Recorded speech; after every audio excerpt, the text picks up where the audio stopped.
Here now to sound off. He's the chairman over at the House Judiciary Committee, an Ohio congressman, my home state, a place that actually usually stays in the black and knows how to budget money. Ohio. Wow, what a novel concept, Jim. Yeah. Yeah, good to be with you, Dan, and God bless you guys for your independence. Zero money. That is how it's supposed to work in a country with a free press. So we appreciate that. Here's another thing that I think is important. 10,000 people work at USAID. The month after terrorists attacked our best friend in the state of Israel, the very next month, 1,000 of those 10,000 employees at USAID signed an open letter saying ceasefire in Gaza. Think about that. So that sort of shows you the mindset of the people who work at this agency. And then when you couple that and point out, as Elon Musk is doing, all the stupid and ridiculous things they're spending our tax dollars on, of course we need to know about this. Of course this stuff needs to be stopped. Again, God bless Elon Musk for the work he and his team at DOGE are doing for the American taxpayer. Now, a couple things we got to bring up. A judge stopped the DOGE team from looking into the financials at the Treasury Department. That happened in the last 24 hours. Why are they doing that? Why would a judge block DOGE from accessing these financial systems over at the Treasury Department so we can track our money, Jim? Yeah. I don't know the particulars, but that's all I think Mr. Musk wants to do is find out exactly who we're paying, what's going out, how it's operating, and further identify ridiculous things the government spends. I mean, we've got the whole list there. You talk about what was the transgender opera in Ireland and putting Big Bird and what was it?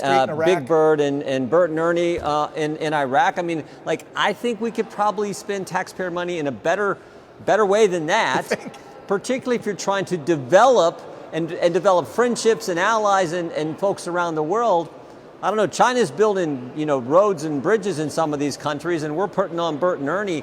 I don't know which one you think is going to have a bigger impact when you're trying to do diplomacy and impact around the world. So that's a problem. And I think Elon Musk is just trying to figure out what's all happening here. Again, this is the biggest entity on the planet, the United States federal government. We all know that, we heard in the years past the $100 hammer, the $200 toilet seat, all the things that were being charged. I remember. So he just wants to get in and say, like, let's develop some efficiencies and let's actually spend taxpayer money in an appropriate fashion. Yeah, China and Russia are making supersonic missiles, and China's got more Navy ships, I think, than we do now. But by golly, let's have Sesame Street in Iraq and a transgender opera in frickin' Siberia. I mean, this is some asinine stuff, Jim. Yeah. I mentioned briefly that most all the employees, except crucial ones at USAID, are getting the boot as of tomorrow night. But obviously, President Trump has dropped the gauntlet and said, look, if you're not showing up to D.C. to work, since we have 50 or 60% of the employees don't even show up anymore, there's empty buildings, they're going to be gone. But then hold on, Jim, all of a sudden, some unions jumped in and got a judge to put a pause on the buyout offer. Comment on that, please. What's happening there? Well, I think it's just good common sense, and President Trump says this all the time. He says, we're now the party of common sense. This is common. Like, look, everyone else has to go to work. Yeah. The plumber has to go to work. He can't Zoom it in. He can't get on Zoom and fix your plumbing problem at your house. He's got to go to work. The contractor has to go to work. The carpenter has to go to work. Everyone has to go to work. It seems with the government officials, they get a remote work and Zoom it in. And all President Trump's saying is come back to work. And then, frankly, we think we got too many people, and we'll be better, we'll be more efficient if we don't have all this huge bureaucracy. So here's a buyout plan.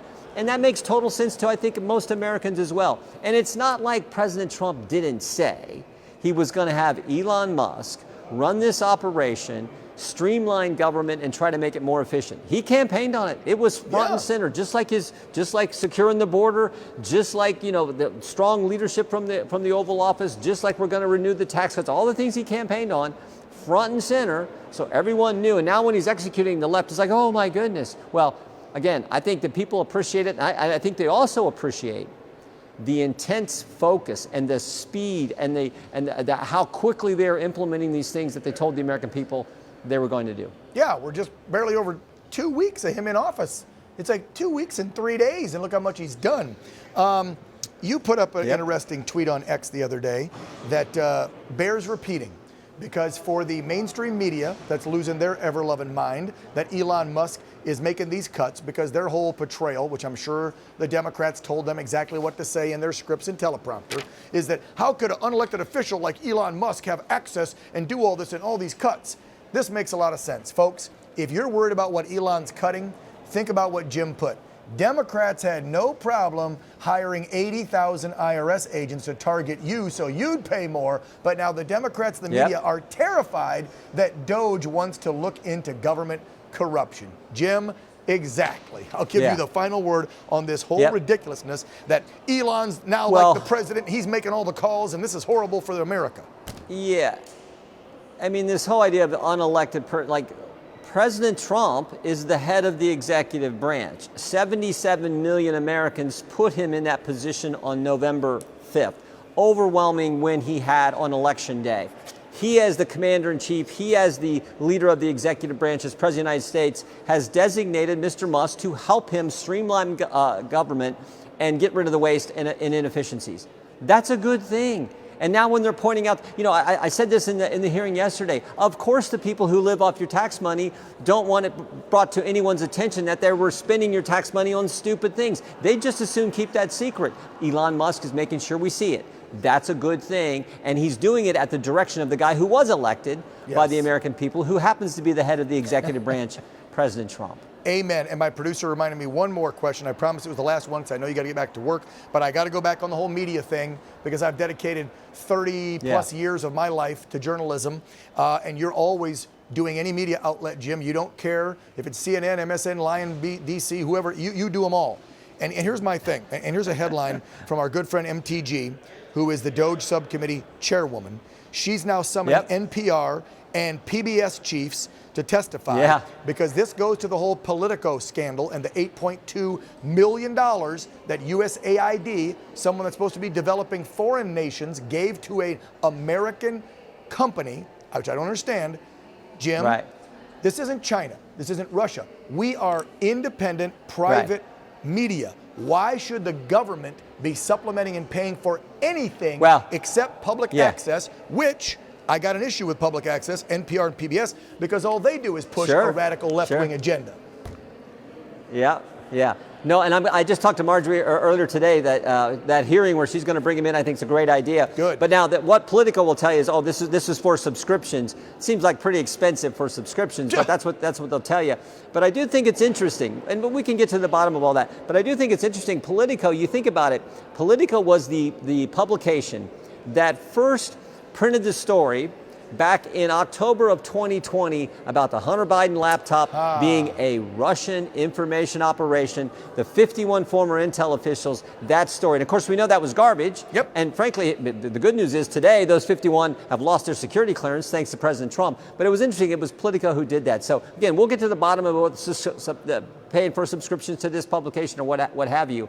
But I do find that some of these things are kind of interesting when you think about them. Yeah, and Jim, we were the first network in August of that same year, before Politico said it was disinformation, to tell people it was legitimate. We sent a reporter to Ukraine to confirm the emails. And so you know what? We'd like 8.2 million because since we got kicked off DirecTV, we have to now charge and ask for subscriptions. Are y'all going to give us an $8 million handout? No, because we wouldn't take it. We don't want it. By the way, Dan, no, because you're independent. But by the way, when that all happened, you guys were on the front edge, and you had members of Congress then try to say, oh, you guys, they went after you and other networks to kick you off of all these platforms. Because, and it turns out you were telling the truth, for goodness sake. You had it right. The others had it wrong. But the Democrat members of Congress wrote letters to the telecom companies trying to get conservative outlets taken off the air. And Jim, it happened. We got booted off Direct, Verizon, and Frontier in 1 year. It cost the Herring family millions of dollars. We're still in the red, and we could use some help. So I'll put an all call out to the FCC chair, Brendan Carr, live on this program, and you, head of Judiciary. Get to the bottom of it. Get us back on those carriers. We got screwed because we stood up for the damn truth.